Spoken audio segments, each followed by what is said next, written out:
Pelaku pemerkosaan 13 santriwati di Bandung Heri Wirawan, dituntut hukuman mati oleh jaksa karena aksi asusilanya yang menyebabkan para korban mengalami kehamilan, dan perbuatannya tersebut dinilai sebagai kejahatan sangat serius. Selain hukuman mati, pelaku oleh jaksa dituntut untuk membayar denda sebesar 500 juta rupiah, dan juga dituntut membayar restitusi kepada para korban sebesar 331 juta rupiah. Dari video yang diunggah di akun Instagram @kejati_jabar, Kepala Kejati Jawa Barat, Asep N. Mulyana memberikan keterangan kepada para awak media terkait tuntutan tersebut. Dalam tuntutan kami kami pertama menuntut terdakwa dengan hukuman mati. Tentu ya. Kedua, kami juga menjatuhkan atau meminta pada hakim untuk menjatuhkan pidana tambahan berupa pengumuman identitas agar tidak terdakwa disebarkan oleh pengumuman hakim, dan hukuman tambahan berupa tindakan kebiri kimia.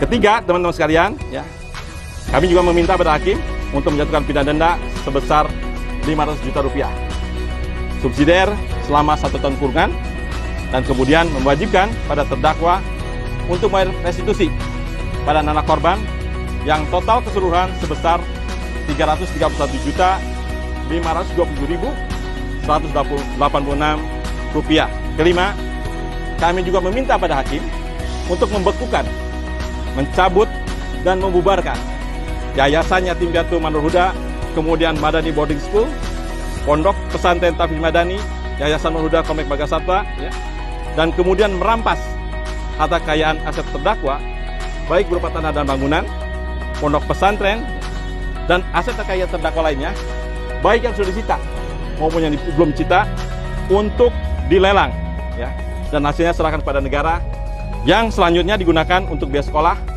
anak-anak plus bayi-bayinya dan kehidupan kelangsungan hidup daripada mereka. Kami juga meminta pada hakim untuk merampas barang bukti berupa sepeda motor milik terdakwa Yamaha Mio warna hitam untuk pelelangan, dan hasilnya diserahkan kepada negara untuk digunakan untuk biaya sekolah dan keberlangsungan hidup korban. Sementara pertimbangan hukuman mati itu diberikan karena kejahatan pelaku tersebut dilakukan kepada anak asuhnya ketika dirinya memiliki kedudukan atau kuasa sebagai pemilik pondok pesantren. Dan yang menurutnya paling berat, yakni pelaku menggunakan simbol-simbol agama dan pendidikan untuk melancarkan aksinya tersebut. Perbuatan terdakwa ini sebagai kejahatan sangat serius. The most serious crime. Ada beberapa kemudian pertimbangan mengapa kami menggolongkan kejahatan terdakwa sebagai the most serious crime. Pertama, mengacu kepada konvensi PBB menentang penyiksaan, hukuman yang tidak manusiawi, di mana perbuatan terdakwa itu termasuk dalam kategori kekerasan seksual. Yang kedua, kekerasan seksual yang terdakwa ini dilakukan terhadap anak-anak didik, anak-anak perempuan asuhnya yang berada dalam relasi kuasa. Jadi anak-anak berada pada posisi dan kondisi yang tidak berdaya karena berada dalam tekanan pelaku, dalam kemudian kedudukan pelaku selaku pendiri, pengasuh, sekaligus pemilik pondok pesantren. Ketiga, teman-teman sekalian, kekerasan seksual terdakwa ini itu berpotensi membahayakan kesehatan anak-anak perempuan, terutama kalian ini di usia di bawah 17 tahun. Keempat, teman-teman sekalian, perbuatan yang terdakwa itu tidak hanya menyerang kehormatan fisik, tetapi juga berpengaruh terhadap kondisi fisiologis dan emosional para santri secara keseluruhan. Kelima, teman sekalian, itu kekerasan seksual terdakwa itu bersifat terus-menerus dan sistematik.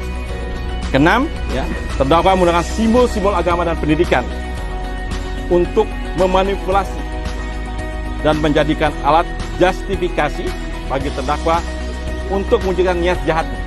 Ketujuh, teman-teman sekalian, tentu saja perbuatan terdakwa itu menimbulkan dampak luar biasa, keresahan dan ketakutan sosial, atau social fair. Dan terakhir, perbuatan terdakwa berpotensi menimbulkan korban ganda.